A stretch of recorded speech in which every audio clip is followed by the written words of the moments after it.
Jill, is there any reason? I was just going to say, is there any reason not to start the recording? And I assume there is not. So we will proceed. Good morning. My name is Jack Hovenier. I'm the co-chair of the Whatcom County Incarceration, Prevention, and Reduction Task Force, also serving as the Law and Justice Council. It's July 19th at about 9 a.m. And I'd like to call the meeting to order. And to begin, read the land acknowledgement statement. So before we begin, we acknowledge that we are gathered on the traditional and unceded territory of the Lummi, Nooksack, Samish, and Semiahmoo people who have cared for and tended this land since time immemorial. Truth and acknowledgement are critical to building mutual respect and connection across all barriers of heritage and difference. We begin this effort to acknowledge what has been buried by honoring the truth. We pay respect to their elders, past and present. Please take a moment to consider the many legacies of violence, displacement, migration, and settlement that bring us together here today. And please join us in uncovering such truths to any and all public events. And I know we have a few people that maybe haven't been here as frequently. The reason we read that statement is it was the, I think, unanimous decision of the task force to do so. So that's why it's a part of the agenda. I do want to note that we have several proxies today. We have Don Elmer sitting in for Acting Bellingham Police Chief Flo Simon, and we have Jackie Mitchell sitting in for Ann Deacon from the Health Department. Is there anyone else? Jill, is there any other proxies or any other people we should acknowledge that typically wouldn't be here? I do have a number of proxies. I think Jackie's here for Ann, and Mike Parker. I'm sorry, I didn't hear you. Mike Parker is here for Greg Winter. We also have a number of guests today. John Dukes is here, okay. Britta Johnson, and that's all okay. I see. Yeah, and I think, Jill, when we get into the item 3, the policing practices and oversight legislation, I may ask for your help, and I know we've asked some people to come today. So, all right, and we are missing Stephen Gockley. So for those of you so inclined, he had, I think, a fairly routine surgical procedure that has him unable to attend today. So feel free to send warm thoughts his way. So we will start with committee updates, and the first I have is the Behavioral Health Subcommittee. Okay, this is Dan Hamel. I'm the co-chair of the Behavioral Health Committee for the task force, and joining me is Mike Parker. Mike, I'm going to ask you to chime in here as I do our brief briefing here. We had a number of items at our last meeting. I'll buzz through these. We discussed priorities for the Behavioral Health Task Force, and I'll give you a couple of items here to think about.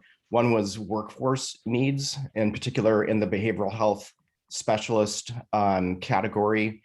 This has become a real problem in terms of getting the right fit and staffing to staff up some of our programs.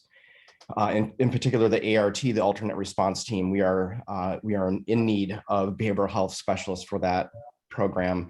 We also discussed the GARE toolkit, which is the Government Alliance on Race and Equity toolkit, and how we can apply that to the work that the Behavioral Health Committee does. We also discussed ARPA, which is the America Rescue Plan Act. Mike, did you want to jump in on that one real quick and just talk about that? This is Jill here. Mike's trying to figure out how to unmute. He's calling in by phone. Mike, if you could do *9.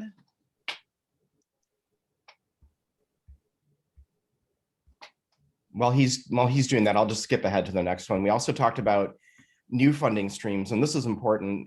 That's House Bill 1590 that the City Council passed unanimously for a total of $3 million per year for housing and mental health. 60% of the funds need to go towards housing. County Council also passed that unanimously, and that's $2 million at the county level. So $5 million new dollars for housing and mental health illness that both councils prioritized, I think, recognizing the need that we have here in the community. We also discussed State House Bill 1406, which was a little bit earlier in passing, and that is bringing in an additional $700,000 for housing as well. Mike, were you able to get unmuted there? Okay.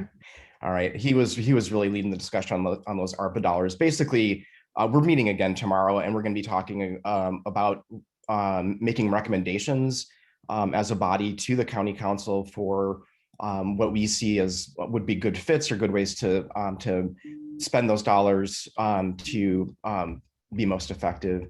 We also talked about external communications and public engagement. This has been an ongoing perennial issue that we've been discussing in various capacities, both at the steering level, at the task force level, and at the committee level. And so we will be continuing those discussions as well. And that's really kind of the highlights. And like I said, we're going to meet again tomorrow. So we'll be discussing 1590 and 1406 in particular. And that's end of committee report. Dan and task force, this is Mike. Can you hear me? Oh, go ahead, Mike. Yeah, we can, Mike. Okay, well, you know, sometimes we have to come back at technology we think we already learned, so my apologies for keeping you all wait. Dan, that was an excellent summary. I would just go into detail that Tether Flaherty convened a group of us. We had a really spirited discussion, and we really used it using the lens of a prioritization matrix that we created with behavioral health subcommittee members. And we talked a lot about kind of staffing issues and what kind of creativity and what kind of recommendations the task force might have for ARPA dollars and how that might be able to help some of our behavioral health influenced positions, both in behavioral health agencies, but also in law enforcement, because we're concerned across the board of kind of challenges regarding recruiting. So we're looking forward to the rest of the conversation. And that could be open. So if there are other members of the task force, please reach out to myself and we can include you in. Dan, I think that was the last piece to touch on. So, but let me know if there's anything else. Okay, I think you wrapped it up pretty good there. And I wanted to thank Heather Flaherty in particular for her leadership on these items. And I'm done. Thanks. Are there any questions for the Behavioral Health Committee? All right. Seeing none. Jill, if you don't mind, I think I'm going to ask you to take the agenda down so that, because I think then some people will be able to see people better. Thanks. But we might throw it back up, certainly if I get lost or when we get to some of the other topics. Barry, Steering Committee.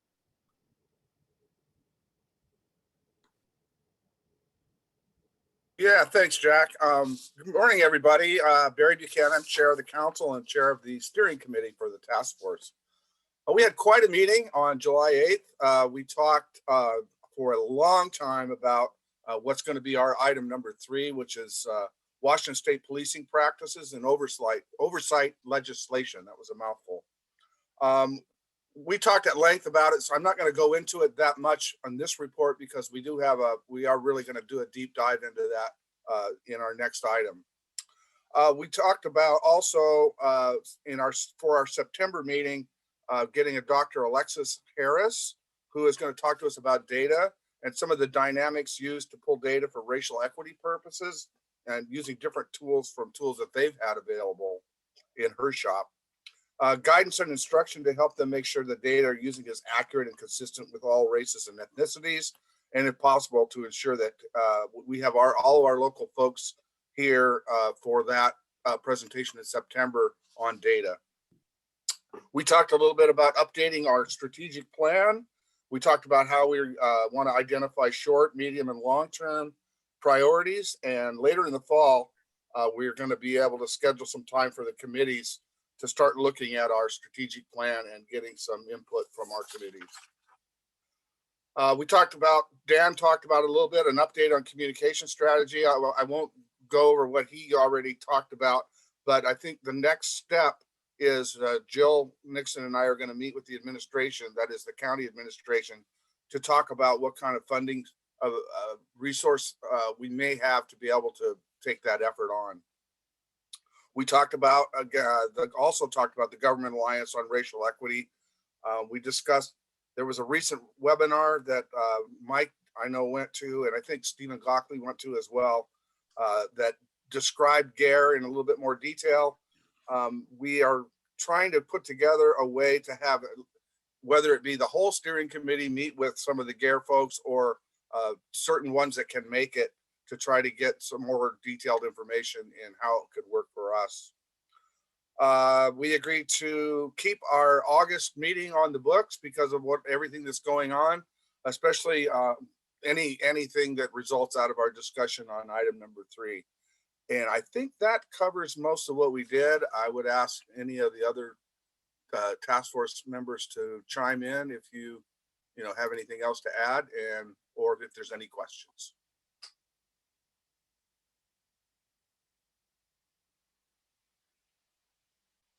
I see none, Barry. Okay, Thank you. And to be clear, most of you probably realize that we're referring to the steering committee being held in August, not the entire task force in August. I think that's probably clear, but Yeah, sorry about that. Oh, that's all right. For the avoidance of doubt, I thought I had to let people know. But the steering committee will be meeting in August. Legal and Justice Systems Subcommittee or Committee. Thank you, Jack. Can you guys hear me okay? We can. Excellent. I was having technical issues this morning. Can't figure out what's going on, but we had our July meeting, and we discussed the domestic violence offender treatment and what currently is available through Whatcom County. Bruce Spindlup and Jake Webush from probation gave us an update on that. This includes most of Whatcom County with the exception of Ferndale, as they have their own probation department. There was some concerns about funding as everything got cut with COVID, that there was $20,000, which that is very limited. That helps individuals that are indigent that need domestic violence treatment, what current treatment is available. And it's going to be a series that we're going to be discussing throughout the next couple legal and justice meetings with different people speaking on issues with domestic violence and what we can do to make sure that there is equal opportunity for treatment for all individuals that are required to get treatment or want to participate in treatment but can't afford to do so. We also discussed changing our meetings to an hour instead of an hour and a half. So we're going to do that for a trial method and revisit that in the fall and the winter. But we are going to, we voted to agree to join the behavioral health on a quarterly basis instead of twice. And those meetings will continue at an hour and a half, so long as behavioral health committee actually agrees to do the quarterly meetings. We still need to hear back from them. And we did discuss some of the legal updates, as that's going to be discussed at today's meeting. One of the concerns that was brought up was the bill that is going to require most likely video for all the officers' body cams to be worn, and how that is going to impact the small cities, as it's a legal mandate that's not actually funded. So that could be definitely an issue, not that we're against body cams, but the funding to do so, as well as providing somebody that can provide the records when there's PRA requests, Public Records Act request for any video or audio that comes from that legislative mandate. So that's, I think, in just most of it. Am I missing anything, Arlene? Oh, that sounds good. Thank you. Thank you. Any questions for Raylene or Arlene? You can tell we're well-oiled machines. Our reports are, we're hitting the keynotes. I'm going to give the report on the Crisis Stabilization Facility. Ann Deacon asked me to do that. I was the former chair of that and have been sitting on it for a long time. Sorry, my phones weren't on Do Not Disturb. They are now. Of course, they ring when I'm off mute. The Crisis Stabilization Facility is, I think everyone knows, is in full swing. The primary topics at the last meeting were, first of all, the impacts of House Bill 1310, which we're going to be talking about, and Under Sheriff Chadwick particularly gave some excellent information. If you read the notes or the minutes in your packet, you can see some of the impacts that this has had on use of the Crisis Stabilization Center. And one point I want to make about the Crisis Stabilization Center data is obviously the primary focus of our task force is the reduction of incarceration and prevention. We all know part of the wisdom in running a great task force is in having a good community response is having data. The data for the Crisis Stabilization Center in terms of utilization by law enforcement, of efficacy, of diversion, and so forth, simply isn't really available yet. And the reason I say that, this facility opened in COVID. We have legislation that's affected us. We have systems that are still being adapted and are in place. And I'm not saying there isn't some data, and Jackie will give you what we have, but what I would caution the task force is, as we're fully running, as the systems are in place, that data is going to have, it's going to be more reliable, we'll have more efficacy, it'll be more meaningful. The data we have now is data that I would say doesn't reflect the potential for diversion that the Crisis Stabilization Center presents. So that's the one caveat I want to give you on data. Another issue that came up, we didn't spend a lot of time on this, but Executive Sadhu has asked that the task force and or the Crisis Stabilization Subcommittee consider a possible name for the facility other than Crisis Stabilization Center, possibly naming after a past personality or individual, or it could be something, doesn't have to be a person, it could be, I suppose, a number of things. And what we decided in the subcommittee is just put this out to the task force. If you have an idea for a name, it shouldn't be hard to find something better than Crisis Stabilization Center, probably. Send that in to Jackie, or pardon me, not Jackie, to Ann. It'll be talked about, and we'll probably come back to the task force at some point. We would hope to have, I think, some ideas of some possible names by fall. So if you've got some ideas for a name for the facility, that'd be great. And on a personal note, I'd encourage you to think decades ahead. So, 30 years from now, does whatever we're calling it make sense? Because once these things get into the community, they tend to stay. We also had a discussion about the old triage space. As many of you know, where the triage or detox, or whatever we call it, was previously, is attached to the alternative jail, or the I think it's a minimum or restricted minimum security facility. And so there was some discussion about how that space might be used. There was really no recommendation or consensus, just an awareness that that space is there. And I think that covers all the main points. And Jackie, I think what we talked about is you're going to clean up the stuff I missed and maybe provide a little bit of data on the use of the Stabilization Center. Yeah, I don't have much to add to what you said, Jack. You covered it pretty well. Thanks. But in terms of the data, and I do agree with Jack that there's not a lot to say at this point. We started collecting the data from Detox in about mid-May, and they were not, prior to that, collecting any referral data. So what they show is an average of about 2 law enforcement referrals per month to Detox. On the triage side, we might have a little more to say because they were collecting referral information and data prior, and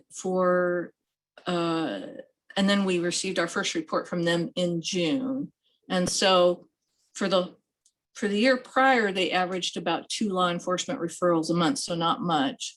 And then in June, it spiked up to 7 referrals. So it was looking good, I think, in terms of smoothing out some of the systems issues.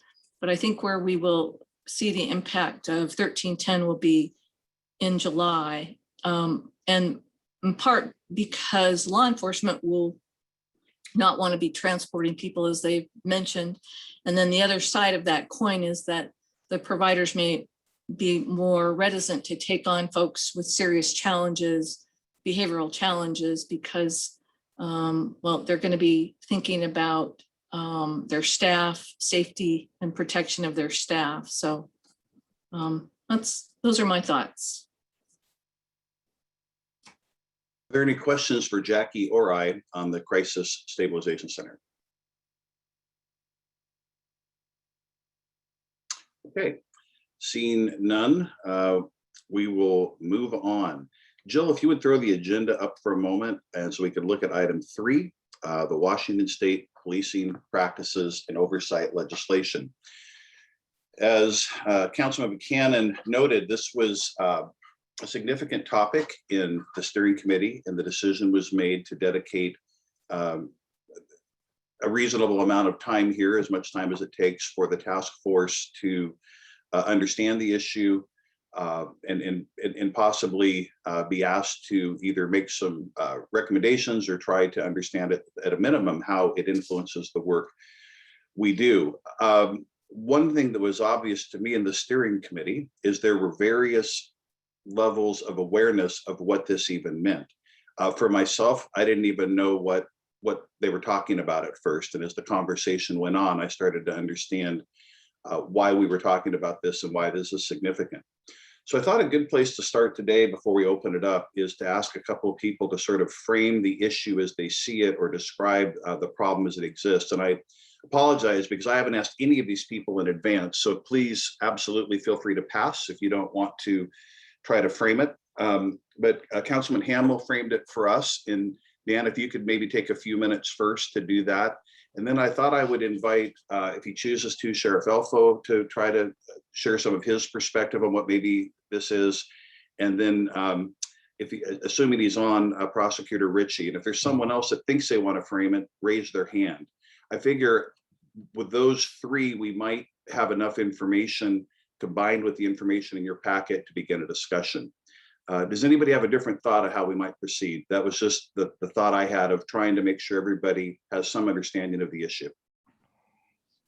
Mike? Yeah. Yeah, thanks, Jack. Yeah, EMS has significant concerns on this as well because the impacts that are shifting over to us are Sure. Would you like to be part of the framing? I know you're going to talk, but we can include you in those first. I'd love to if you'd like to talk. Yeah, no, I'd be glad to. Thank you. Thank you. You know, Mike, I should have remembered that came up, how the impact on EMS, and thank you. All right.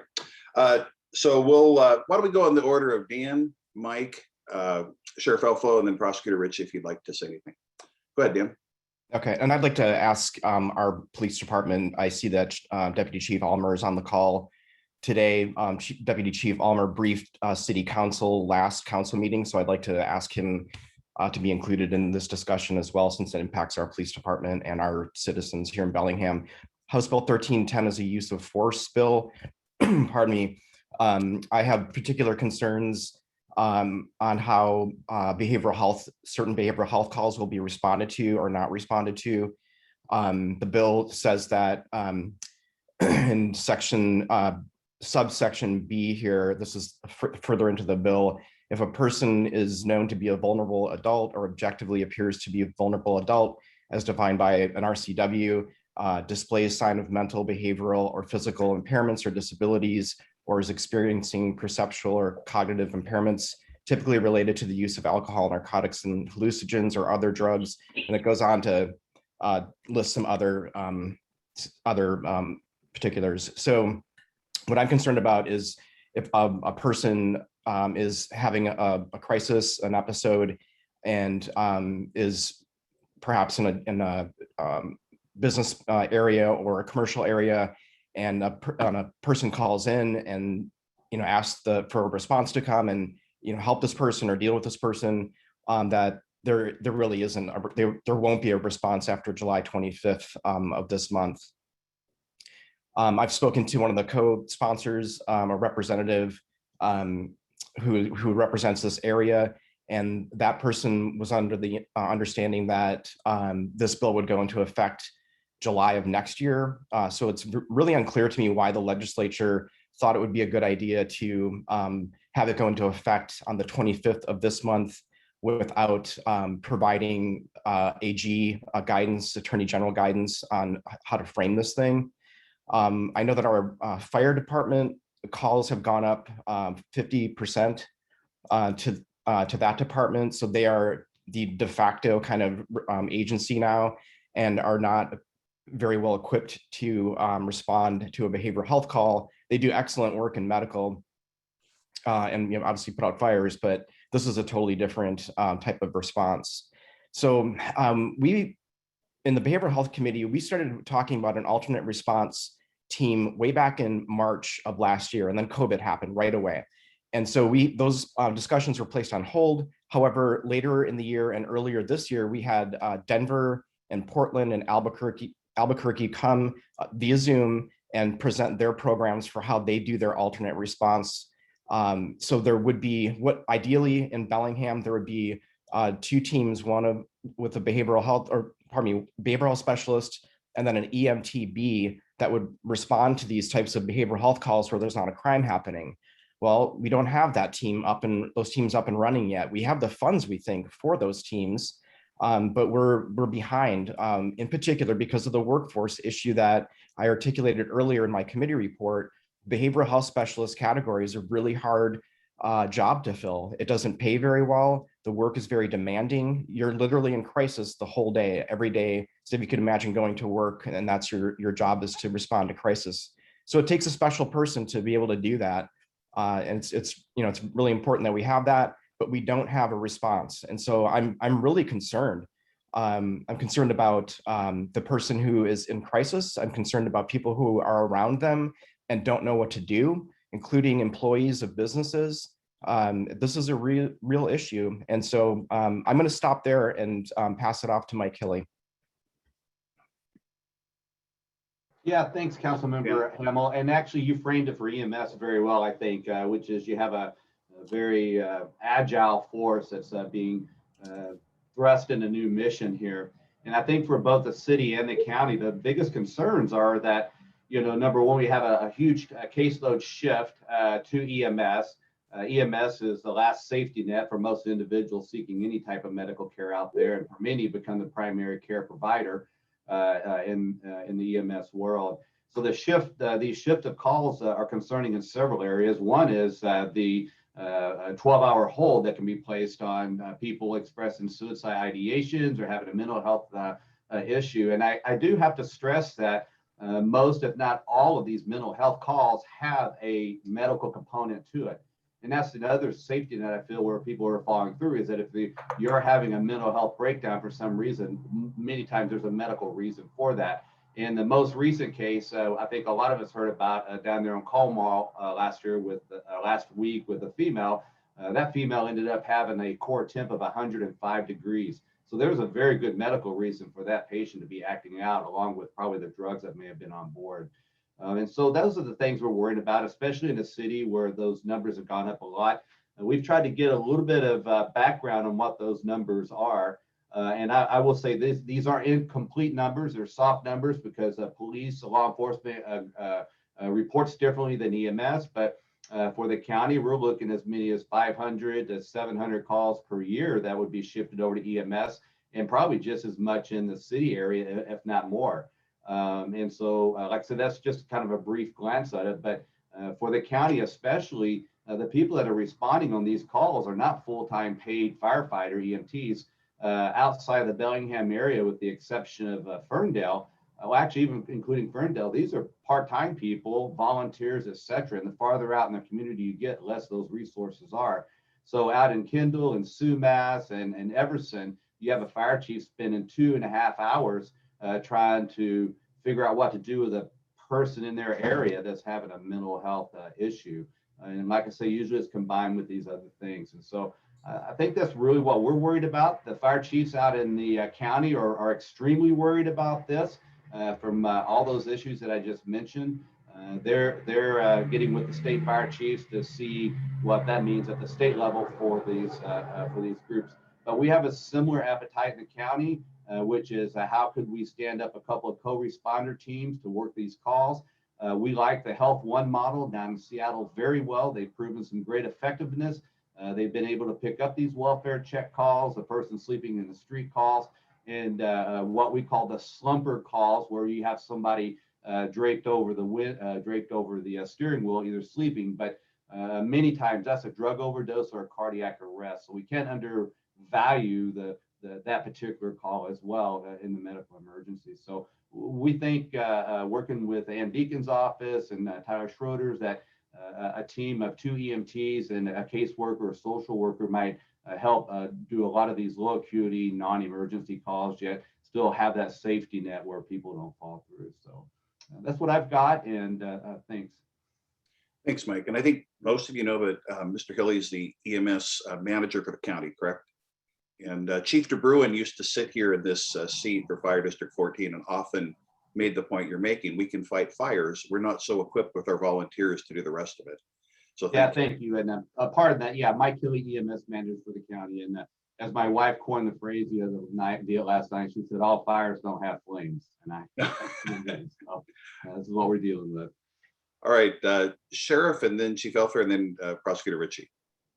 Good morning. The legislature enacted about 16 new laws that could generally be categorized under the banner of what they call police reform.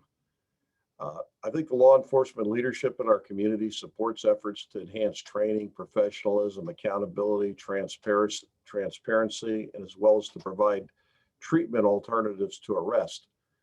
But the new laws, from my perspective, will significantly affect the officer's ability to detect and prevent crime, hinder the apprehension of dangerous criminals, and render our community less safe. It's long been recognized that law enforcement needs to at times use reasonable force to detain, arrest, and capture criminals.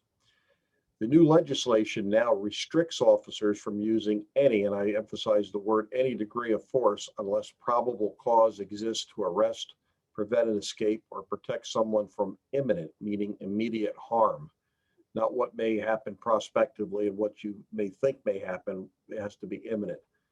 And this is a fairly high legal standard that, from my perspective, again, represents a radical departure from longstanding court precedent that authorized temporary investigative detentions, or what are commonly called Terry stop, under the lesser standard of reasonable suspicions.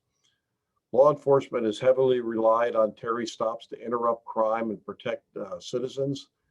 And eliminating this tool will undoubtedly result in increased victimization and many criminals remaining free.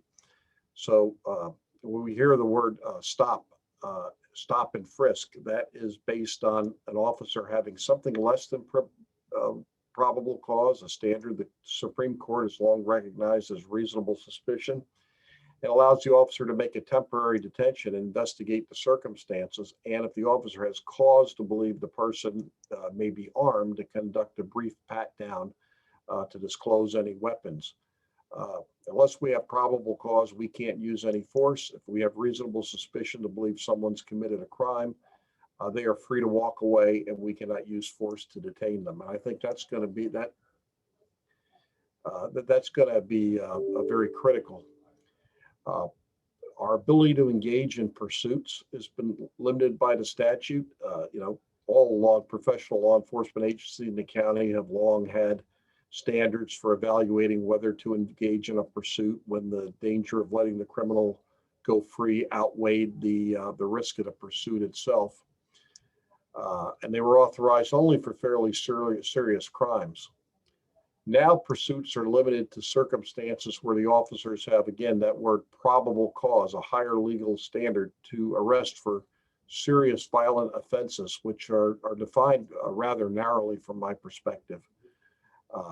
It does strangely allow us to pursue for DUI if reasonable suspicion exists. So I don't know what the purpose of that dichotomy is.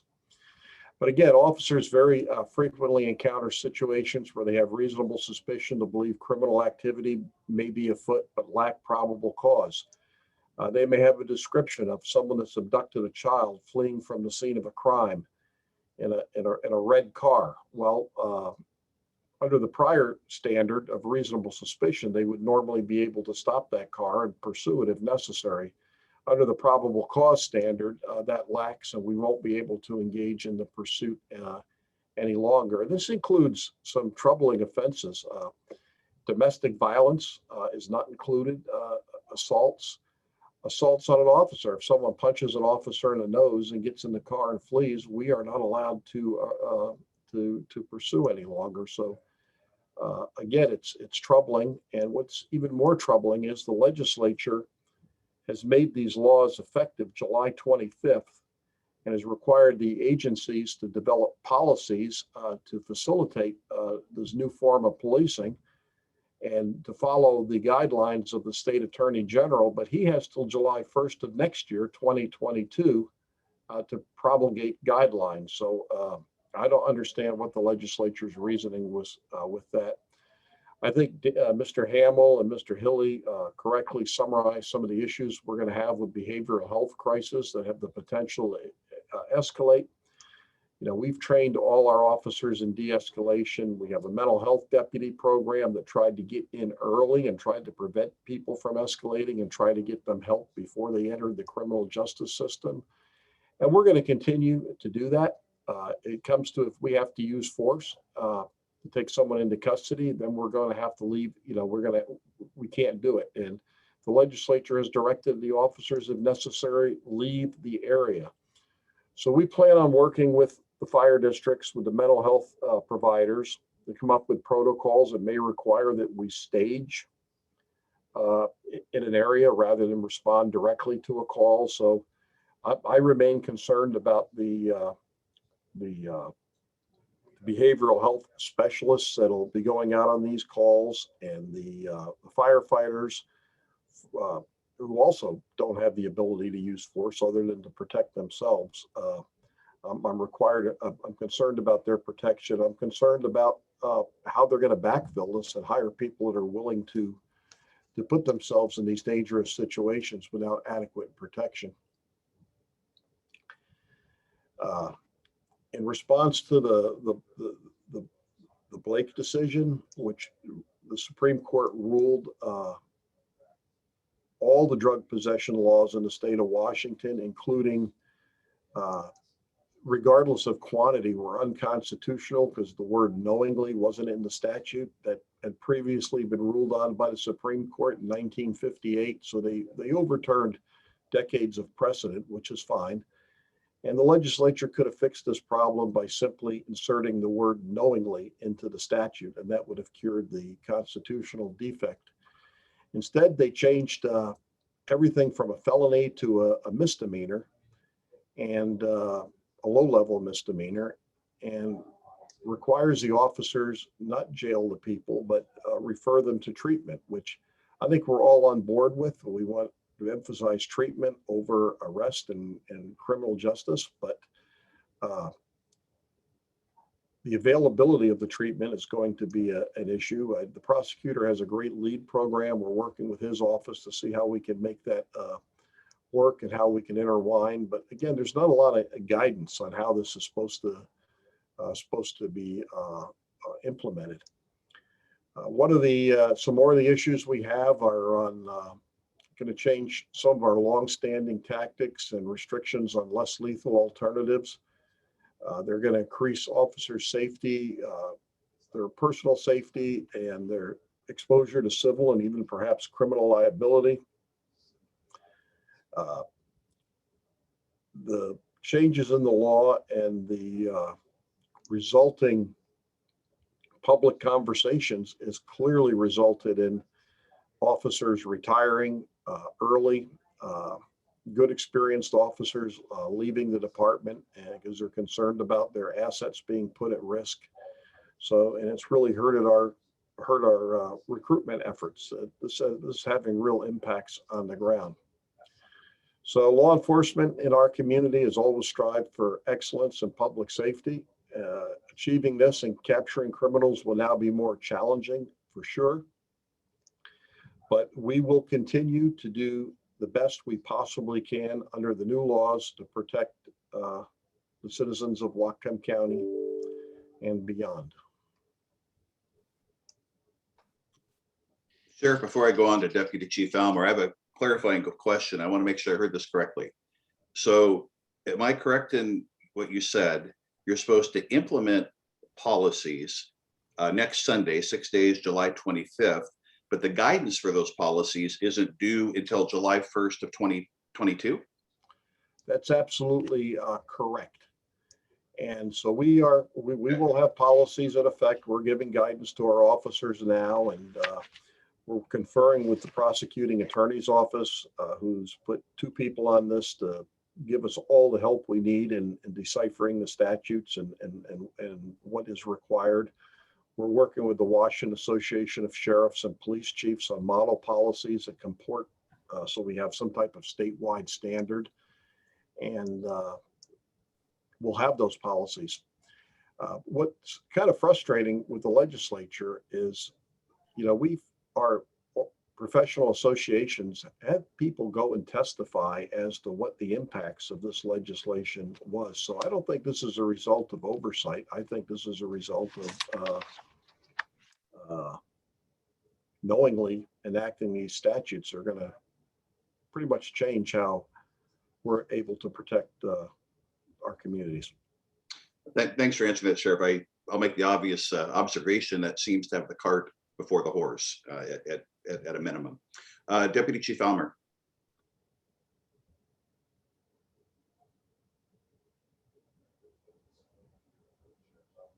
Can you hear me? Okay. Yes, cool. yes, we can. Sorry.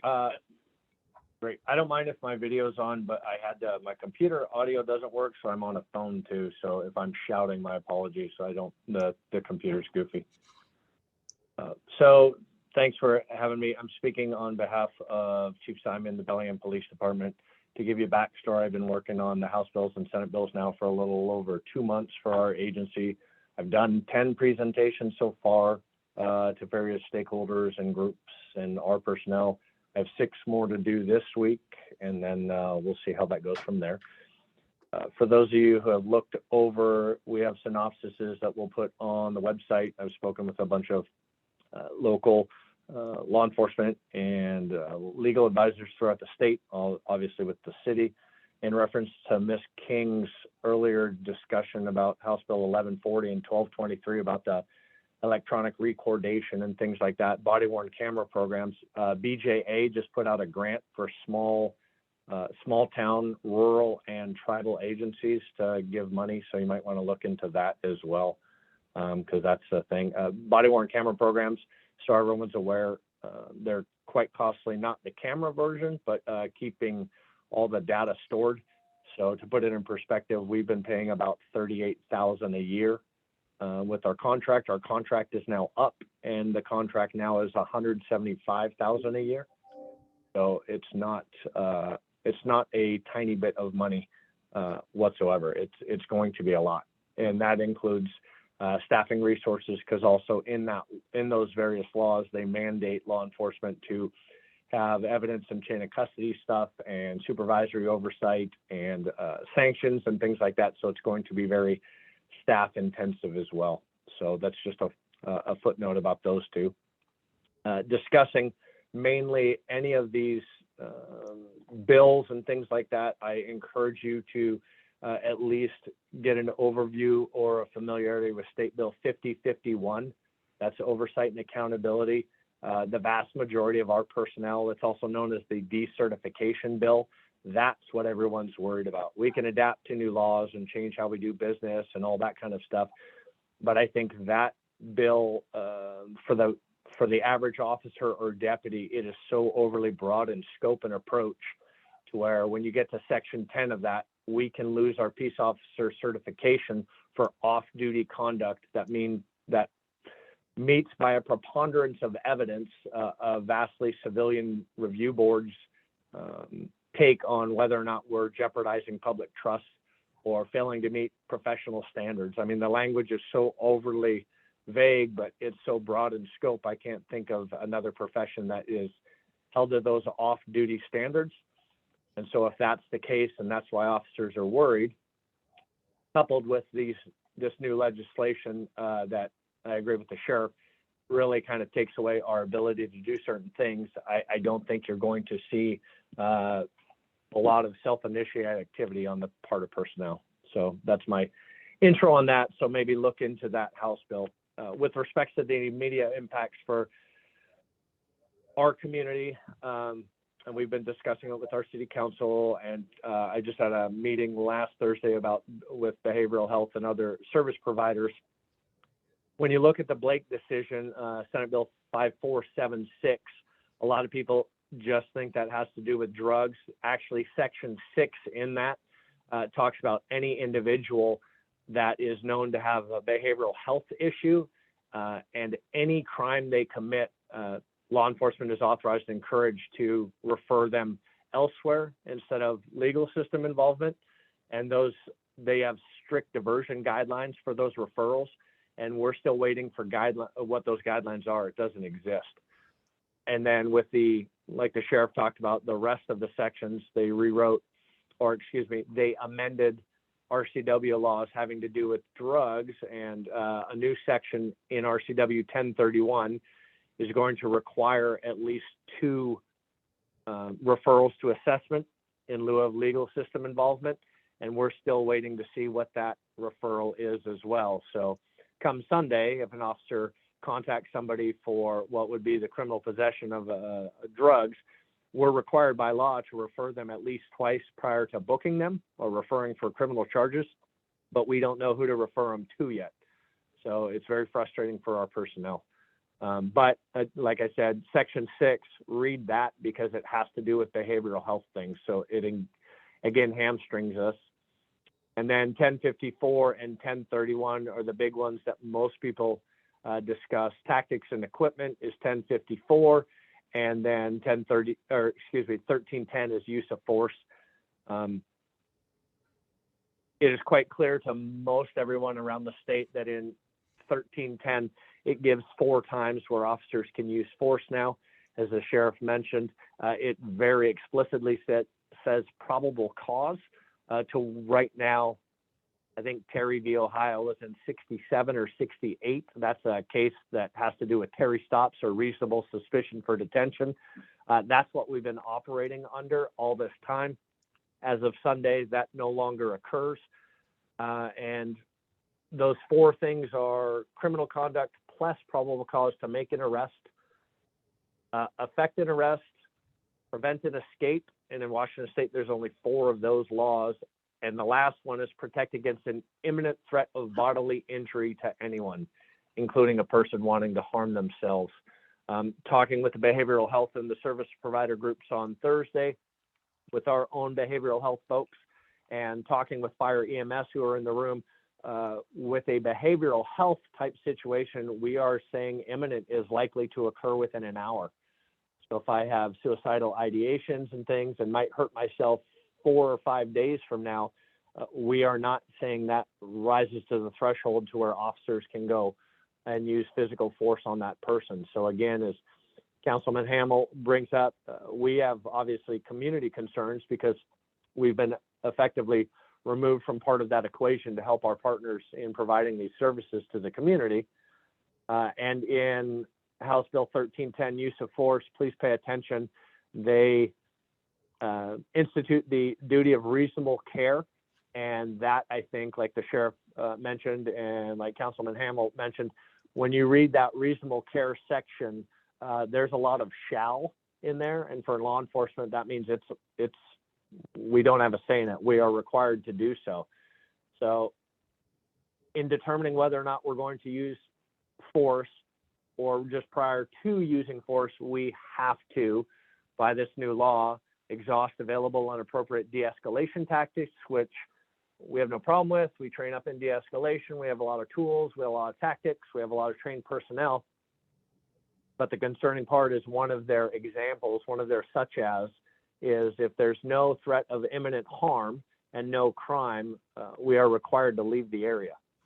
So that gives problematic points from both the fire EMS and our service provider sections, because they, they're used to having us around as potentially that bulwark in case things get sideways. So now we've even started this weekend where we've been staging for fire EMS because there's nothing imminent that's going to occur, but we can't be in the area. So we'll be down the road a few blocks. Call us if you need help. So it's very disconcerting for our personnel because I think we've been limited to the extent prior to all these service providers and all these community partners being able to get plans in place. As of Sunday, we have to go live with this, and there's going to be a lot of gaps in coverage.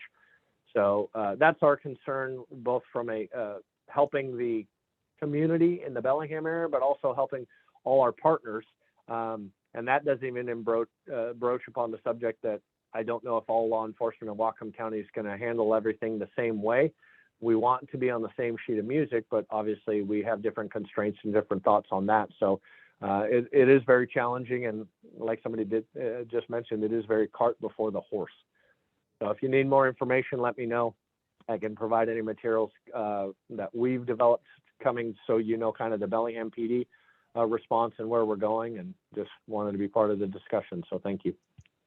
Thank you, Deputy Chief Almer, and thank you for the offer of all the resources. Prosecutor Ritchie, would you like to contribute something here? Just a little bit. You know, I think Dan, Mike, Bill, and Don really told us all what the problems are. You know, and we can make the changes that the legislature is asking us to do, but community safety and you know, our quality of life is gonna suffer. You know, we're really concerned about how this community is going to look with these changes that are being made, and I would encourage our task force here to see what we can do about it, because something should be done. Our legislature needs to hear from the people about, you know, what our concerns are, and if this group can do something, I'd like to see it done. So anyway, that's all I have to say. Thank you. Thank you. All right, we're going to open this up for questions now, because there's a variety of people, or questions and comments. I see there's some hands of people that I'm sure have useful information. If you do have a question though, because we have so many experts, it might be helpful if you said, I wanted to ask the sheriff this, or I wanted to ask Mike that. That would help me to know who to respond, and then we'll ask them to respond before we go to the next person. All right, so I have got, I don't think I'm supposed to call you Tank, but that's the name I know. And then Councilman Hamel and Mayor Cortice. Tank, go ahead. Well, thanks. So, you know, I really wanted to talk about the tactics and equipment and the use of force bill, just to give you some live examples of how things will change. Here in Blaine in February, we had a call to a storage unit at 2 o'clock in the morning that some people were burglarizing multiple storage units. Our officers responded across the street to observe. They saw the subjects leave the storage facility, enter a car. They tried to stop the car wouldn't stop. A pursuit ensued. And the suspects were captured in Ferndale, and they had stolen quite a bit of firearms and rifles and ammunition and things like that. Come Sunday, they will not be able to pursue or investigate that particular crime. Another example would be in Pierce County. Just a few days ago, there was a call for a person pouring gas on a strip of grass, and the Pierce County Sheriff's Office responded based upon the description that the caller gave of the people. The officers did find those subjects, they detained them, and eventually arrested those people.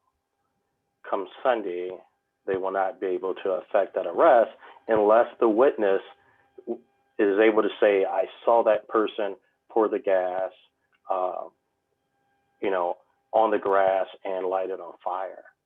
So I just want the community to know that it's going to be very restrictive. It's going to be very frustrating. It's going to be something that our community is not used to.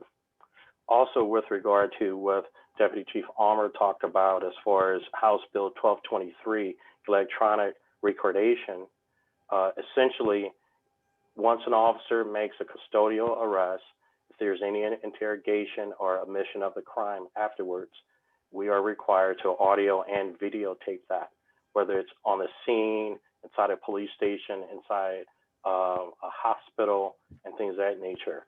This is an unfunded mandate that's going to require every police agency in the state of Washington to have some type of body camera system. Deputy Chief Almer talked about the cost. Certainly, I could tell you that in the city of Blaine, we don't have Bellingham's money. So we're going to look at different grants and different ways to be in compliance with that law that starts January 1st, 2022.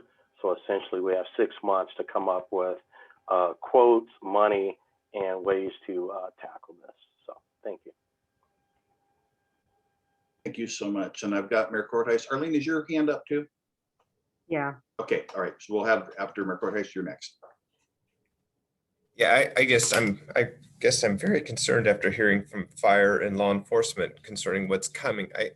But I guess I've not heard anybody on the other side saying what is happening is great. And I guess in this group, is there anyone that says the road we're going down is great and wonderful? I'm just so concerned about what's happening with fire and law enforcement. And Arlene has her hand up. Maybe she. Did you want to answer that, Arlene? Yes. The bigger picture, of course, is about change. Change that is meant to redress excessive behaviors on the part of law enforcement over the course of generations. Every time we make change, we often overcorrect, and that may be happening now also. I certainly appreciate the concerns of law enforcement. I understand them. I've served on the advisory committee for the police chiefs of Bellingham for 5 years. So I appreciate the difficulties that they have on their side. But there has been terrible, terrible injustices occurring. And someone mentioned we're putting the cart before the horse. That is actually, as far as Whatcom is concerned, quite true. Because we don't have the horse. And the horse, in my opinion, is the treatment programs that will receive the people who are diverted from jail. And at the very least, what we need is a counseling or behavioral health ER that is open 24/7 and available to everyone who encounters somebody with a need, and that people can come to at any time. And there will be staff to evaluate and to start helping people. So that's, that is part of the horse that we don't have here. And if you'd like an idea or a suggestion for the use of the old crisis triage building, maybe we can build something up that would be something like that kind of center, because crisis stabilization only covers a certain smaller group of people. We need something for everyone, for children, for elderly, and available at all times, and a place where the law enforcement people can drop off, or the teams can drop people off for care immediately. So everyone's complaints, there's a lot of truth to it, and we need to get on top of setting up services for people, because it's not going to do any good to take law enforcement away and not have full alternatives. Thank you, Arlene. And was there any, I think that the question was there anyone who supported this? I saw one hand, Arlene's. I'm not seeing others. Okay, Arlene, I believe you are next actually to speak, followed by Councilman Hamel, Deputy Chief Almer, and then Raylene King.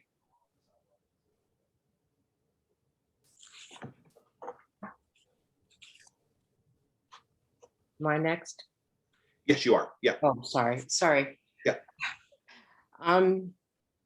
Yes, I am in favor of these changes. It's long overdue, in fact, and the real reason why it's triggered is because we watched someone who may have passed a counterfeit $20 bill die in front of our faces. You cannot turn away from that, just like you could not have turned away from what happened to people who were fighting for civil rights and being shot down with police and fire hoses. Once people see it, they don't want it to stay the same. And it's changing, it has to change. It's very hard to go through this kind of change. It's painful, there's going to be mistakes. But the general thrust of it is correct. And I think it's going to be very difficult for law enforcement, as you can see by what Sheriff Heffel is saying about officers leaving. Yes, they are leaving because they don't want these restrictions put upon them because of the freedom that they've had to enforce their power. The public doesn't want that any longer. It doesn't mean we don't want safety. Of course we want safety, and compromises have to be made with these laws. And we need the police. Yes, we need them very much.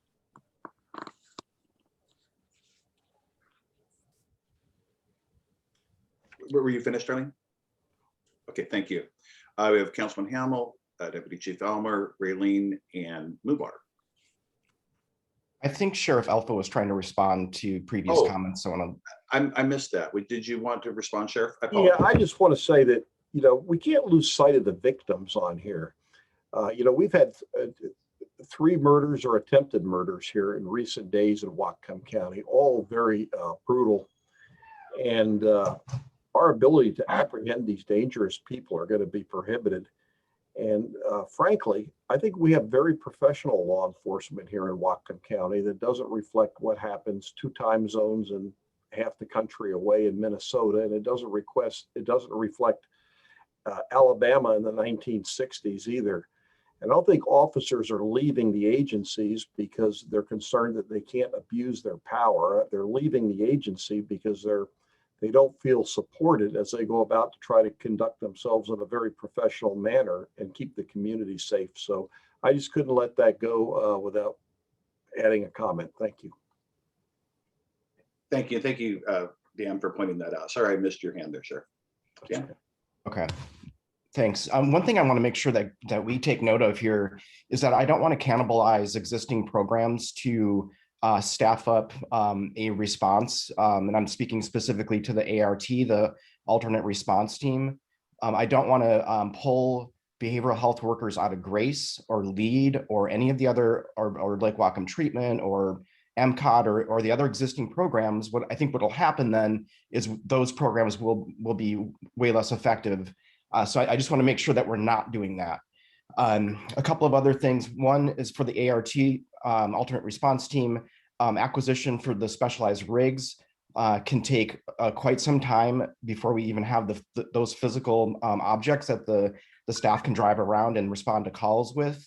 About 2 years ago, I supported buying 2 community paramedic rigs. Those have not shown up yet. Whether that's related to COVID and the chip problem or whatever it is, we know that all these things take time, and that's what we need here. We need time to figure out a response, and the one that we've been working on is still a ways out. So anything we can come up with here today that's new will also be however far out.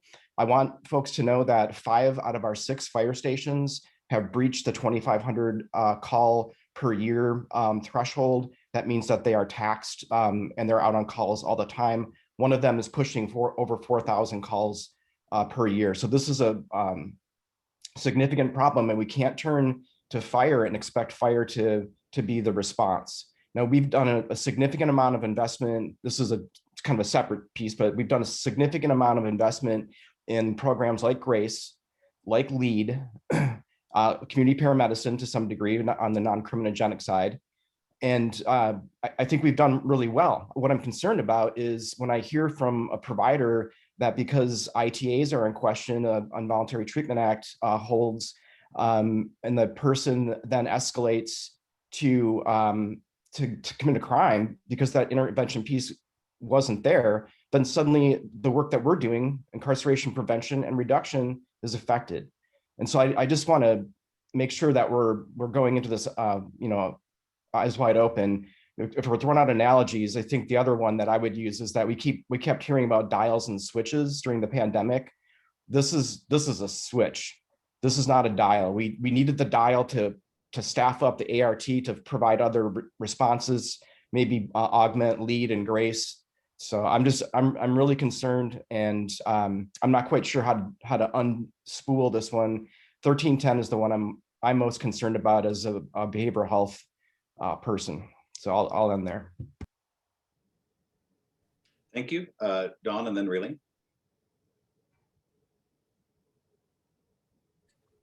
Thanks. I just wanted to add for anybody in the service provider, I guess, that realm, that field, please look at, again, Senate Bill 5476, the Blake decision. When I gave a presentation to the behavioral health and service provider folks, they were unaware that as of May 13th, in that legislation, the healthcare authority is actually required by law now to establish a statewide substance abuse recovery program services.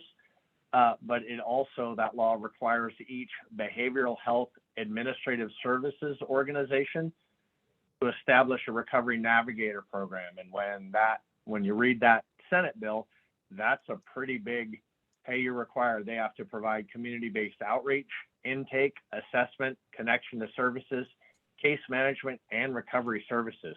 So a lot of these smaller entities were concerned like, hey, we're required as of May 13th of this year to do all of that, and that's a lot. So I was just trying to respond to the earlier discussion, that's all. Thank you.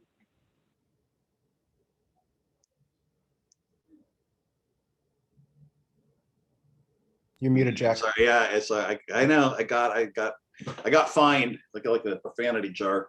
All right, I've got Raylene, then Moonwater, and then Tank and Jackie. Thank you, Jack. You're doing a fabulous job keeping track of everybody. I appreciate it. Mostly I have comments. Something that's been discussed at the steering committee and the task force in the past is communicating on what our task force has been doing to the public and how to get that out. And I think it is imperative that this conversation reach the general public, specifically in Whatcom County. And just as I'm not sure exactly where we're at on getting somebody and publishing things, but whether it's social media or community discussions, I think the amount of legislative action that is impacting law enforcement and fire personnel needs to be addressed to the general public as soon as possible. Comments in reference to Dan Hamill's discussion on time. We do need more time. You can't expect mandates without funding and without direction for policy changes and expect it to go over well. In response to Arlene, I don't disagree that there needs to be reform and changes. I do disagree that there are too many changes in the time frame that's being expected. I also don't think your comment in reference to law enforcement retiring is necessarily accurate. I currently have a spouse that just retired from law enforcement after 33 years in law enforcement. And he has a hard time telling community members, I'm sorry, I can't help you because the laws don't allow me to help you. When I started in 1995 in law enforcement, I remember most of the individuals that I was beginning with wanted to go into law enforcement to help people, to protect, to serve. They weren't looking at, oh, I've got all this power now because I'm having a badge. They said, hey, I want to help people. And unfortunately, I think with the new legislative actions and the time frame that they're required to do things, their hands are tied. And it makes it very difficult to want to be able to help people. I think when you get a call for law enforcement and they're saying, I'm sorry, I can't help you now, it's going to be a struggle to keep good law enforcement officers in the job. The other concern I had was on the Blake decision and making sure that we have treatment providers. I think Eric Ritchie might be able to assist on this, but I believe they have to attempt to provide treatment twice. And how is law enforcement supposed to know if somebody that they came in contact has actually went through 2 treatment providing? And is there going to be accurate data? Is that information available to be provided to law enforcement? Or is that just one more delay that we can't provide? Because also not having enough treatment providers, if the officers can't bring somebody to treatment because we don't have adequately trained treatment providers, they can't do what's mandated. I think there's a lot of questions I have there on making sure everybody does what's needed. Thank you. Thank you, Raylene. Moonwater? Hi, I'm sorry. Been going in and out, getting bumped out of the meeting. So I'm concerned I've missed some of the commentary.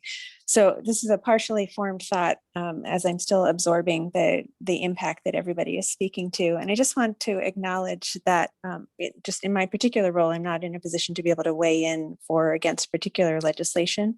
But I have such a high level of appreciation for the alternative programs that have been put in place that we're beginning to see the benefits of, and a high level of appreciation for the concerns that folks have shared today about the timing and impact of the current legislation, and also a tremendous level of appreciation for the collaborative work that we've seen come from this group. So I'm sitting with a lot of trust that as a community we'll be able to sort through and navigate things in an effective and constructive way. And clearly more conversation, discussion, and community awareness of the current legislation, I think is going to be needed. And I'm happy for the Dispute Resolution Center just in any way, just to support the continuation of that dialogue, because I think community members will have a fair number of questions. And I hear the questions that law enforcement and others are already sitting with and beginning to digest. So this is quite significant for the community at large. Thank you, Moonwater. We have Tank, Jackie, Heather, and Dan. Yeah, thank you again. You know, I do want to emphasize that, like the sheriff said earlier, there's about 16 different bills.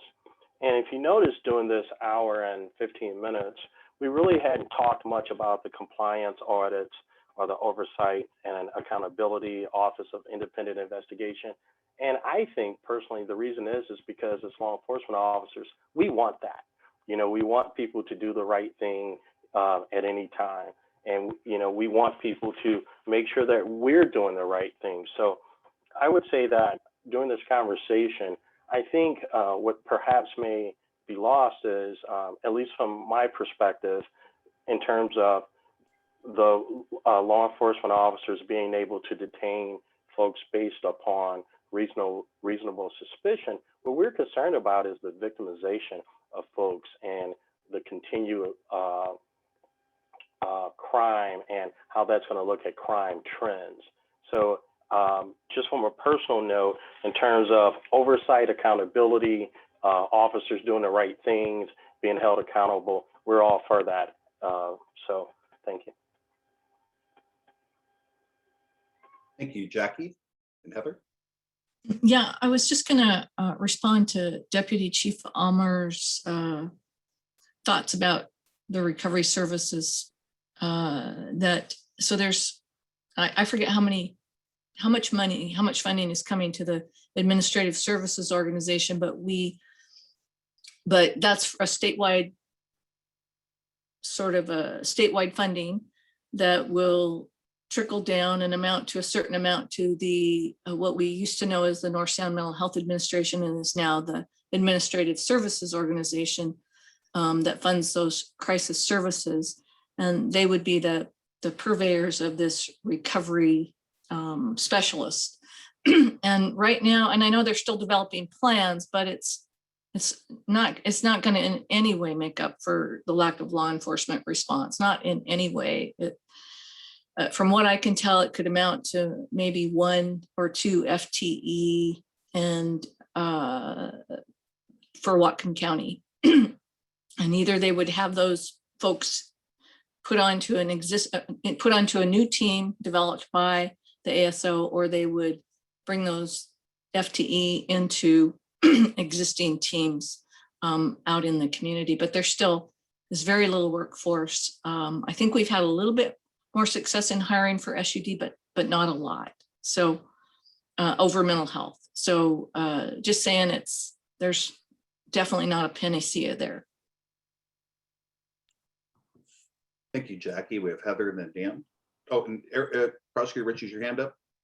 Okay, all right. So we have Heather, Dan, and Prosecutor Ritchie.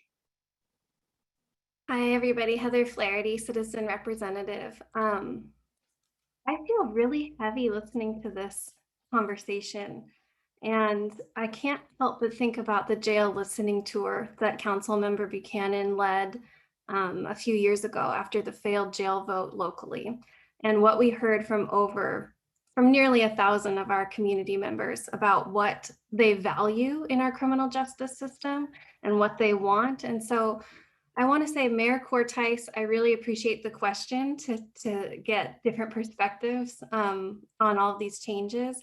I don't want Arlene's comments to be alone. I want to support Arlene in those comments, because for me, what I hear when Arlene says, you know, why are we here? There's some real reasons why we're here. And I don't think that anything Sheriff Elfo said is actually in disagreement with anything Arlene said. I think, Sheriff Elfo, you're absolutely right that the national issues that we see are not always translated in the local landscape. But that jail listening tour did tell us that most people in our community want to see people receive treatment over incarceration. They want to see people that are committing low-level crimes not end up in the jail. They want to see drug addiction and mental health issues out of the jail, out of law enforcement. And I am worried that if this legislation leaves more people unhelped and in harm, that was not the end goal. The end goal is to actually create a community of health and safety. And I do think that we need to collaborate on how we get there. And so I want to say to our law enforcement partners, I have never met a police officer or someone in law enforcement that I didn't feel tremendous respect for, that I didn't believe went into the field to help people. I also recognize I have a lot of white privilege in that relationship.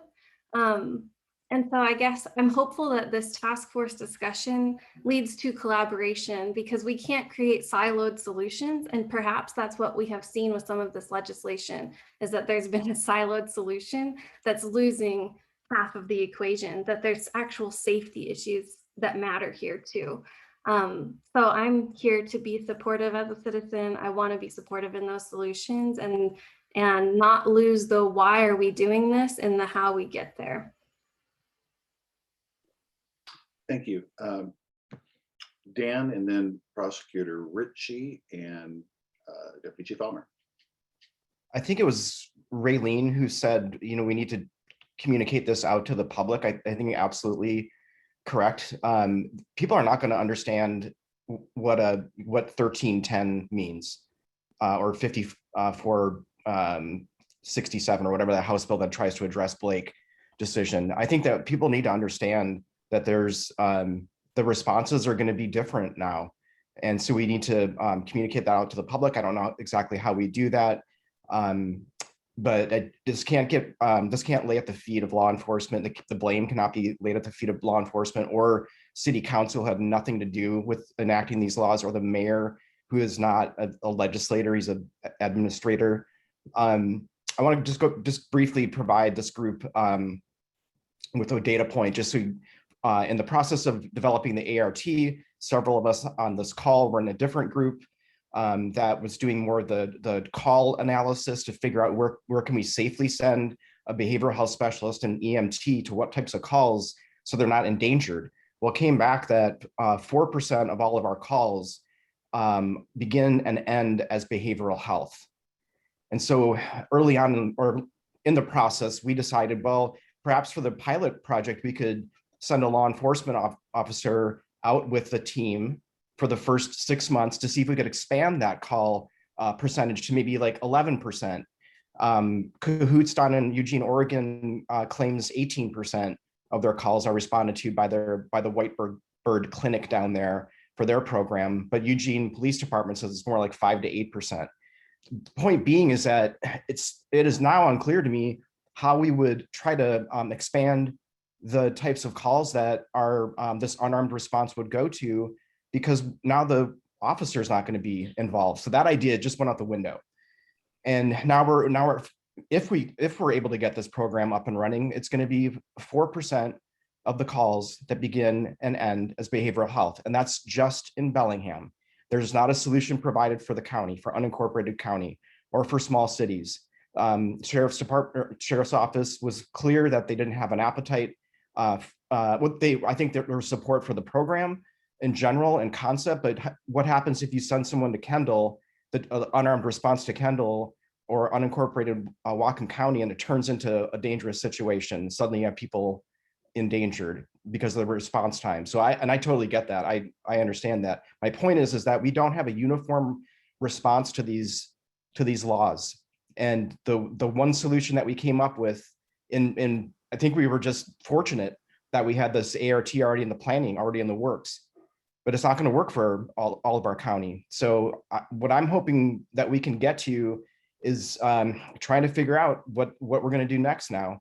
Is it lobbying our state legislatures to say you need to go back and have a special session and undo some of these things, or give us some more time and put a different date on it? So it's really frustrating. I'll tell you. I'm worried about patient outcomes. I'm worried about community safety.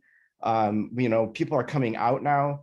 Downtown is full of people, and as that happens, I think those encounters are going to increase. So I'm just really concerned. I'm hoping that we can come up with some more solutions. Thank you, Dan. Prosecutor Ritchie. Yeah, so I just kind of wanted to talk about what Raylene said about the Blake fix and 2 diversions, and also what Heather said about the community desiring more treatment.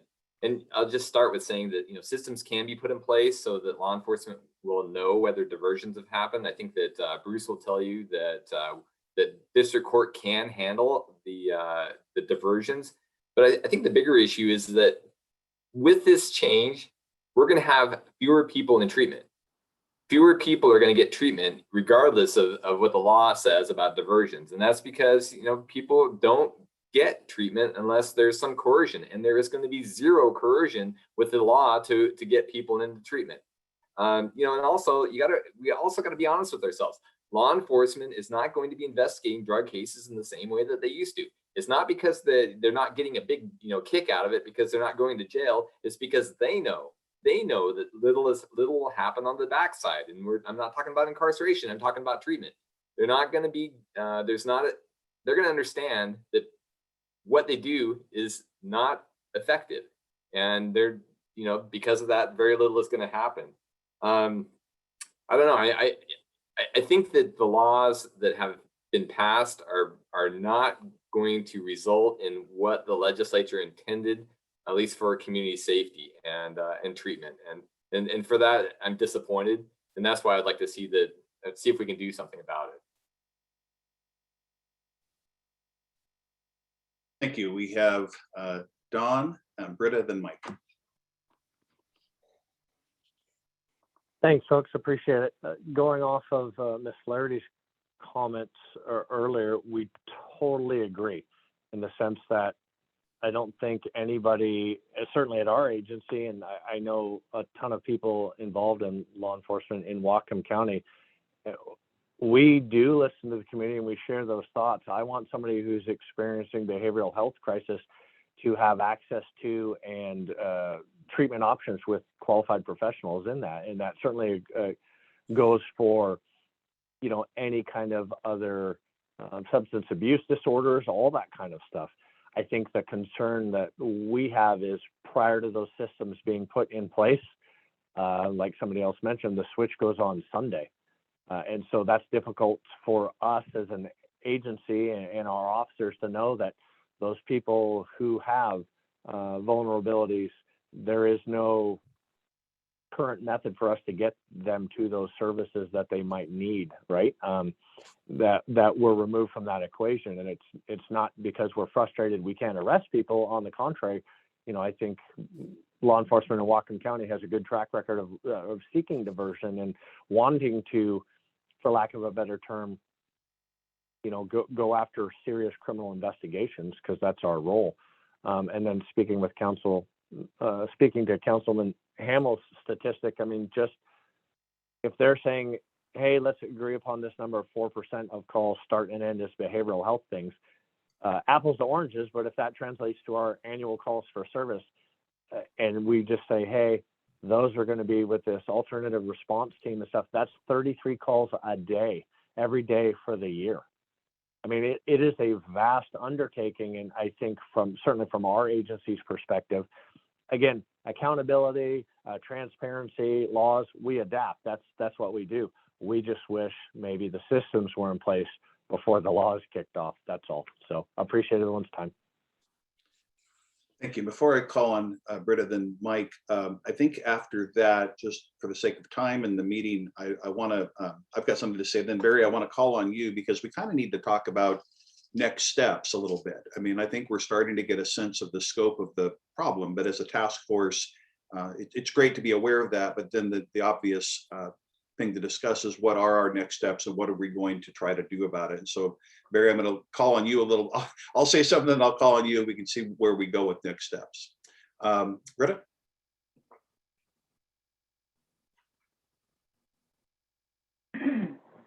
Thank you. And good morning. I'm Britta Johnson. I'm the clinical director at Lake Welcome Center. And I just want to speak to the provider side and acknowledge I think that Bellingham and Whatcom County has done a phenomenal job of collaborating and looking at solutions when we do encounter issues. I do think that we will, one way or another, have some solutions presented, and we'll get to try them out and we'll be creative. One of the solutions that I think is easy to throw out there, I want to be realistic and make sure that we understand that the terminology mental health professional is used often. In our profession, it can mean a lot of different things. And I typically in Washington State, someone can be under Department of Health understood as a mental health professional when they are master's level. And we have an incredible shortage in our field, finding master's level individuals who are willing to work in community mental health, because frankly, it's a lot to do with pay, and it's also a lot to do with risk. And so when we look at solutions, LWC, we primarily have bachelor level folks working on our teams, and we specialize working with individuals who likely would be the individuals in crises, because we primarily work with individuals with chronic mental illness. We have already seen some staff expressing concerns about safety. We had a master's level position posted over the past year, and it took about a year and a half to fill. So I just want to be a little, throw that out there, because certainly I think there are solutions. When we look at additional programs, when we look at additional models or ways to address this, the workforce shortage in our area, I do just want to reiterate that it's out there. And so perhaps there are creative ways we can utilize the resources that we do have. I think thinking of developing brand new programs is wonderful, but I worry that we don't necessarily have the professional resources available to do that. And so just keeping that in mind as we move forward. Thank you so much. Mike?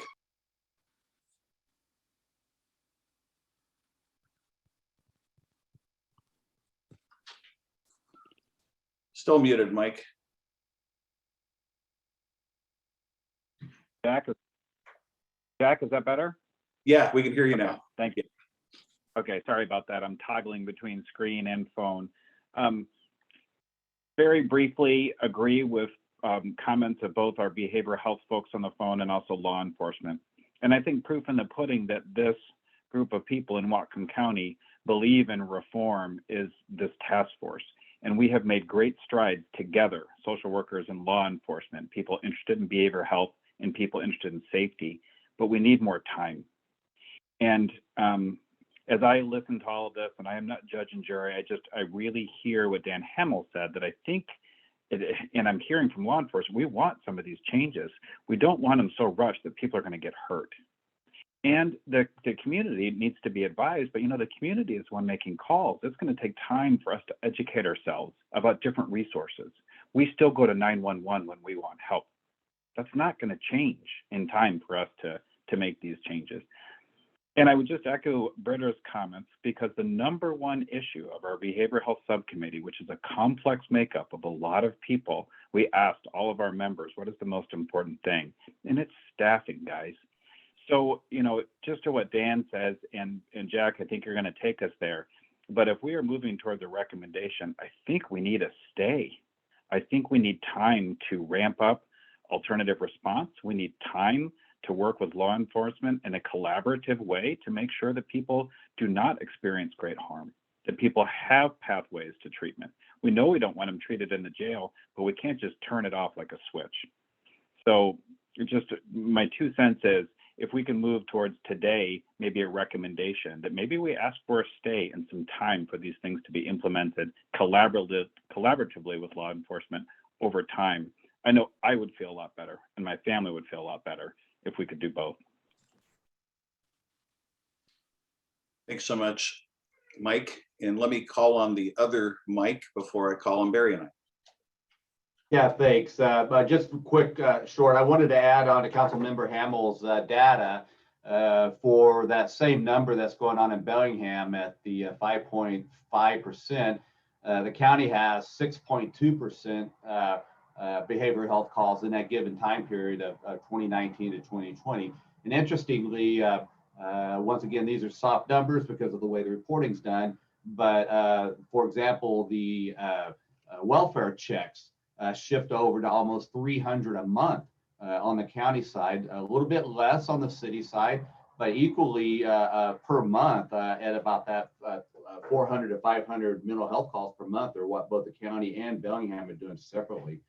And so I just think it's a significant number. I was a little surprised that it was more in the county than it was in the city.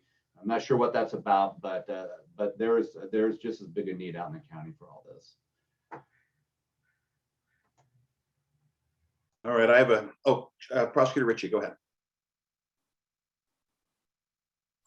Yeah, I just wanted to add one more thing. And, the change in the law has really impacted more treatment than just these diversion things where I'm talking about, how are we going to get people into treatment and things like that.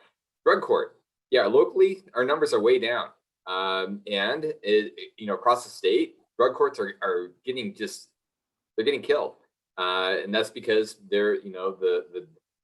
the Blake decision is making it so that we don't have drug charges. So there aren't people that are going into drug court. Here in Whatcom County, we don't have just drug cases going into drug court. We have a much broader group, but we don't have that same coercive ability to get people in, and people are not signing up. It's the numbers are shockingly low. And so there's a program right now that's being negatively impacted by the legislation. And I just wanted you all to be aware of that, because I know that we're all real proud of the drug court program here in Whatcom County. Thank you. That gives me a good place to start my own remarks. My son and granddaughter were just here. My son's been wearing one of those ankle things to see if you're drinking, which has kept him not drinking, which is a good thing for him, society, and his daughter. But absent a coercion, which in his case is the threat of another bracelet, meaning electronic monitoring or jail, there's no way he's doing it. And nor would his attorney advise him to do a diversion if there's a way to just get out of it. As a parent and as someone who loves my son and an advocate for recovery, I think insulating people from all consequences is not helpful. being compassionate about the consequences, recognizing that mental health and substance use disorder are complex things that I think are more diseases than moral failings, is wise. But that doesn't mean, to me, you don't have consequences. I want to talk briefly about the EMS in fire districts. Most of you wouldn't know this, but I've got a lot of experience with fire districts and capital facilities planning and understanding the challenges, particularly our rural districts have in providing what I would call their primary service, which has shifted largely from fire to medical. To put more burden on them is going to have huge ripple effects. It affects land use, it affects planning, it affects fire response, it affects medical response. They simply don't have the resources. Volunteer fire districts or districts that rely largely on volunteers simply are struggling in many cases simply to provide their basic services. So I think it's important we understand as a group, the impact if this goes to them would be, I'm certain would be devastating. I have no doubt. Based on experience with that.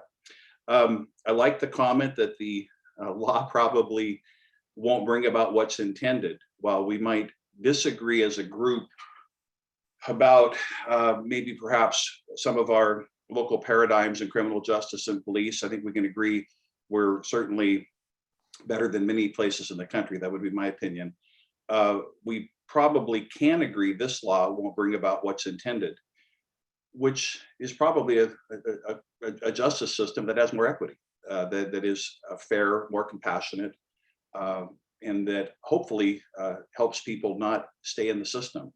I don't think it'll accomplish that either. And in part, the systems simply aren't in place. I mean, it's sort of like, I think Mike said something about a switch. We don't need a switch. If anything, we need a slow dial in my mind, a graduated shift. This binary thing makes no sense. And as everyone was talking, I was thinking of one of my favorite Aesop's fables, which is Belling the cat. When all the mice get together and decide, let's stop this cat from killing us, and they vote to put a bell on the cat so they'll be warned when the cat comes. And they get to the end, and who's going to put the bell on the cat? And that's kind of where I think we are. We've voted these things that maybe have good outcomes and desires, but how do you do it? And absent the resources to accomplish what we want to do, I see some fundamental problems. I don't have the answers. Moonwater, one of our original task force members, is an extraordinary mediator, facilitator, and I suspect she would tell me this conversation is not as valuable if we don't find some paths forward. So I think we have more awareness as a group of the scope of the problem. I know I do. I hope all of you do. As to where we go next, I kind of want to turn it over to Councilman Buchanan because I think, we serve for the county council. I mean, I think there are some obvious things that have to do with our subcommittees, but I'm curious, Barry, if you've got some thoughts of where you think we go with this at this point. Yeah, thanks, Jack. Well, as you said, when you kicked this segment off, we're behind the power curve here on time, right? Where this thing is going to be going into effect Wednesday. And as you said, many of us on the steering committee, when Dan brought this up, it was kind of a wow. Okay, this is news.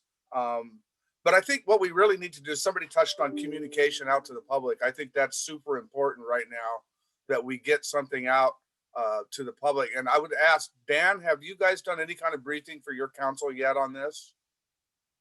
We did. DC Almer gave us a pretty long briefing last Monday. Okay, I want to ask the same thing of the sheriff's office and other potential participants, like from the prosecutor's office, to look at doing that on our next Tuesday's afternoon's committee meeting for the Criminal Justice and Public Safety Committee meeting. I think that's important that we start working on. We've talked about communication in this group now for as long as I can remember, and how we need to up our game. So this is really pointing out how critical that is for us to be able to get stuff out to the public. I think we do need to take a very immediate action. I don't know what that looks like. I just wrote down some notes of maybe drafting some sort of a letter And maybe we need to convene some sort of a small group that could work on that right away. I mean, just maybe even starting this week. So I just throw that out as an option if the folks would consider that idea. Also, we need to find out what our partners regionally are doing. I think we have a new group that's been formed called the Swiss, which is Skagit or Snohomish, Whatcom Island, San Juan, and what's left, Island. So it's 5 counties that are working on common issues that that affect everyone in the region. I think this obviously is one big, huge one that's just been dumped on us. So I think getting some input out of that would be valuable to find out what other folks are doing. But I do want to come back to that idea of getting together a small group to really brainstorm and draft a letter. I don't think we can wait for another steering committee meeting or another task force meeting to get this work underway. We can maybe communicate by email, and if we come up with something we like, we can send it to the parties that we think need to hear our response. So with that, I just open it up to other people's ideas on how we might be able to do those 3 things, you know, do the outreach and communication, and come up with some sort of a letter or a solution, a potential solution, and then maybe talk about this in a regional manner. Thanks, Barry. Just a quick reminder before we call on people, and I see Moonwater, Dan, Raylene, and Sheriff Alpha. Just a reminder, the task force official ability is to make recommendations to the county executive and the county council. Now, historically, we've managed to have a fair amount of influence and weight given the people that sit here, but just a reminder, that is the scope of what we can do. So, Moonwater? So a couple thoughts. One, just with regard to public communication, I think it's very helpful to have issues like this presented at city and county council meetings. And at the same time, that's a lot for the public to sift through and find.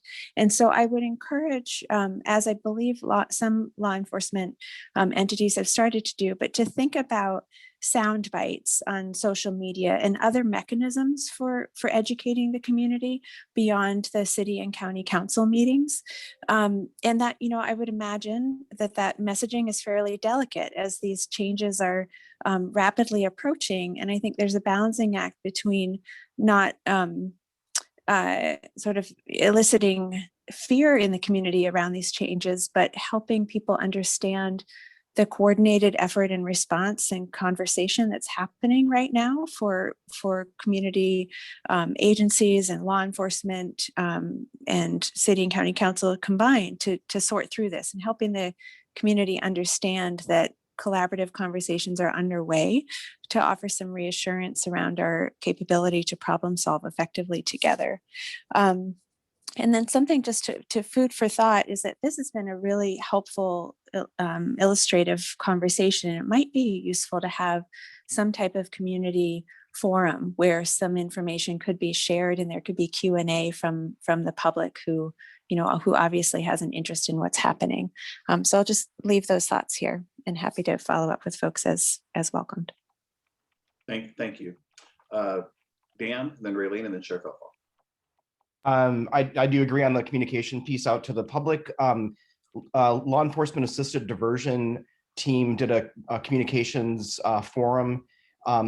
The Racial Equity Commission folks did a forum that was very well attended. It was multiple hours on a Saturday. So I think something like that would be good. Op-ed pieces in the Cascadia Weekly or whatever publications for the county. I'm not convinced that having these conversations during the daytime session of the city or county council, it does a lot of good. I can say that the city council daytime sessions are probably the least watched TV show on the Monday afternoon time slot. People think that we do all of our work in the evening. We do all of our work during the day, not the evening. And the evening is just more of like kind of finishing the work from the day. So perhaps do something in the evening. But I really think we need to be very assertive here in getting the word out to the community through those forums and through written communication. Moonwater said social media, absolutely, as much as possible. And then the other piece I think that we should consider is to prepare some kind of recommendation either from this body to the county council, but it needs to go to the state legislature folks. Ultimately, that's who needs to hear the concerns. And as far as making decisions over over email, I don't think we can do that. That violates the Open Public Meetings Act. If we're some group of us is saying, hey, we're going to do this, write this letter, or here's the content of the letter. I think we need to make the decision now, and we're running out of time on this meeting. So I'd like to get some forward action. I'm already on that, Dan. I was actually going to ask you and the sheriff, and then I'm going to address that. Thank you. Thanks. Yeah. Raylene? Thank you. This may be premature, but I was hoping that I could make a motion to form a committee with the assistance of Barry Buchanan, Jack Hovenier, and Jill Nixon to communicate in reference to the new legislative action and the impacts that it's going to have in this area and statewide, and to have members hopefully meet sometime by the end of this week that are interested in this communications committee.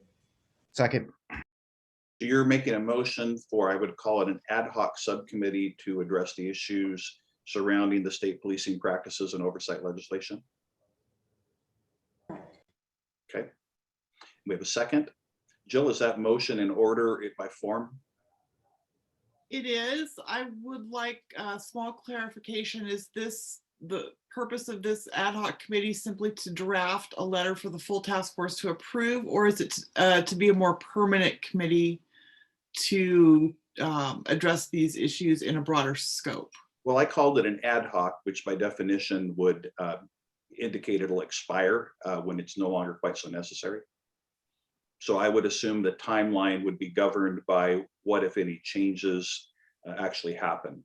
Are you comfortable with that? Sure.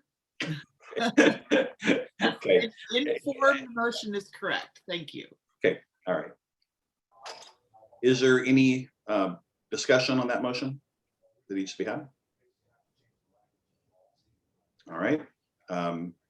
So you can either do this audio or with your hand. All in favor of the motion, either say aye or please raise your hand. Aye. Aye. Aye. Okay, I'm going to ask for any abstentions. So if you're abstaining, it's important that we are able to see that. I see no abstentions. If you are opposed, it's important we're able to see that. I see no opposition. The motion passes unanimously. All right. Raylene, was your hand back up? Yes, I just wanted to, separate from that, I wanted to make sure that we keep accurate data of impacts after this legislative action takes place on fire personnel, law enforcement personnel. I don't know if that's something that we want to direct towards the index committee to make sure that we're keeping track of the changes and community response once all of these things go into effect. Thank you, and I'll make sure we catch that at steering committee. Okay, I've got Sheriff Elfo and Scott Prohys. I was just going to add, the police chiefs and myself, we collaborated and did publish it or did send an editorial to all the newspapers in the county. And I think the chiefs are going to put that out on their, signed by all of us on their social media sites or on their websites. Barry, I'm going to be presenting to the council on that county council on August the 10th. And, but we got to remember this bill, just talking about police reform, there's multiple elements. And I think we're all on the board to make sure treatment is available and ready and it doesn't frustrate the purposes. But these changes to the legal standards are also very important too. And I don't want to lose sight of that because we're going to have a lot of criminals, dangerous criminals going free as a result. Thank you. Mark Prohys? There were 3 names mentioned by Raylene.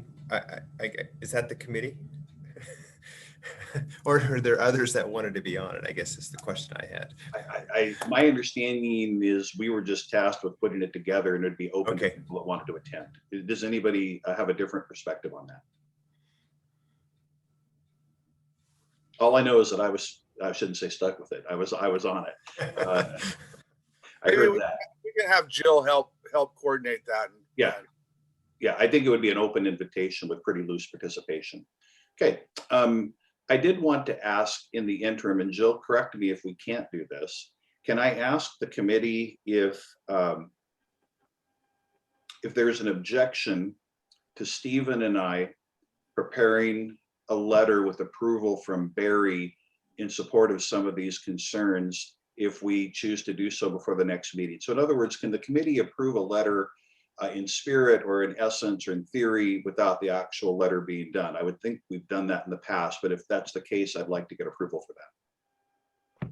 A letter on behalf of the full task force, is that what you're Yes, asking? yes. It would be better to have approval in a full regular or special meeting. So we can call a special meeting with 24 hours notice of the full task force. Can't they just give approval to write an advocacy letter, or is that poor public practice? I'm sorry, I don't understand the question. So the task force can't give carte blanche to write an advocacy letter, or is that poor public practice? It's poor public practice to do that. Yeah, okay, all right.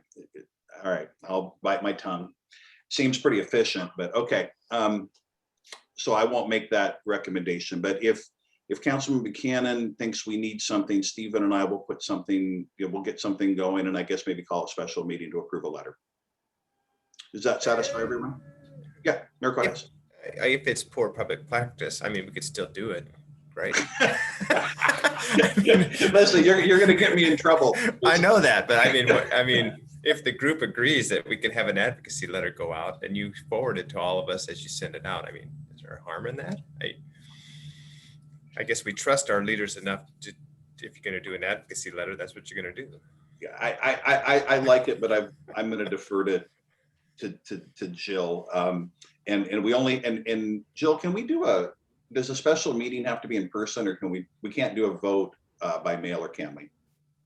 We can't do a vote by mail. We can do with 24 hours notice a quick Zoom meeting with, as long as there's a majority of the. Okay, all right. Present. Okay, all right. I like the way you think, Scott. Okay, we need to save time for public comment. Is there anything else that needs? Oh, I had one other bit of business. Dan mentioned cahoots. I was thumbing through People magazine, the current issue. There's like a 4-page article on Eugene cahoots. I was half tempted to send their reporter an article on a tip on grace. But anyway, if you'd like to know more about cahoots, it's actually quite a good article with photos. People magazine, this current issue. Hopefully it's available online. That's the program in Eugene that provides some diversion. Anything else? Okay, Barry, yep. And Scott. Yeah, I think maybe one thing we should maybe try to nail down, since we have to have a quorum of this group to do a special meeting, we might want to think about when we might do that, and talk about it today. So we could maybe tentatively pencil something in on our calendars.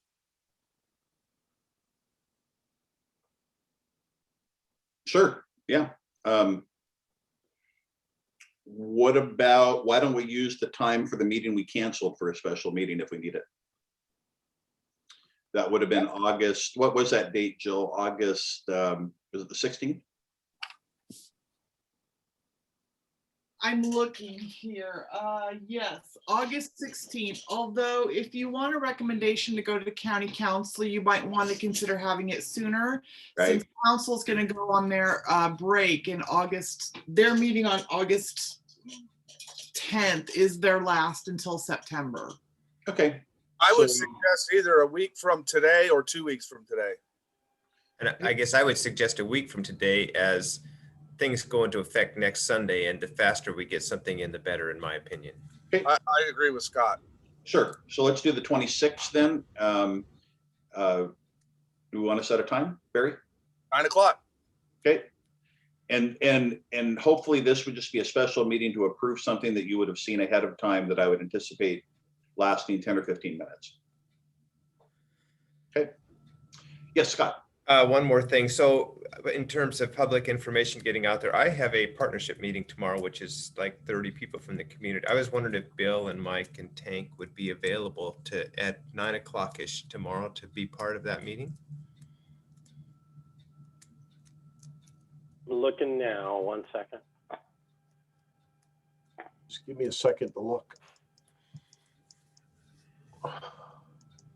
And if I got one of you, it's probably good enough. But if I Let the record reflect, Bill, Mike, and Tank are all researching their calendars. But it would be a good semi-public forum to get information out. Tomorrow morning at 9, Yes. I am available. There is the behavioral health committee at 9 as well tomorrow morning. Yeah, and are you talking about Mike Parker or Mike Hilly there, Mayor? Mike Hilly, that Mike. Yes, Hilly. Yeah, I'm in the same behavioral health meeting. However, Councilman Hamel is the chair of that. We might maybe go late or something. I don't know. I think that this is the priority. I'd rather have you all working on that project than being in the meeting. I mean, you can do either way. I'm available. This is Tank. Did you say 9 o'clock tomorrow morning? 9 o'clock tomorrow morning. It's a Zoom meeting you'll set up? Yep. Okay, I could be there. And this is to what group? A small city partnership meeting that we have once a month. Okay. Yep. And I'm available, Mayor. All right, so I will get with Don Goldberg. You'll probably see an invite from him, and we'll just keep it to 10 or 15 minutes like you did today with your overviews. So just so people are educated. I would appreciate that very much as the chair of that group. Thank you. And so I need to move to public comment because we are running out of time, but we obviously need to have public comment for anyone who has comment to make. So if you're a member of the public, if you could identify yourself to Jill and speak. Thank you, Jack. Anyone who would like to speak, please press the raise hand icon right now, or if you've joined us by phone, you can press *9 if you'd like to speak to the task force.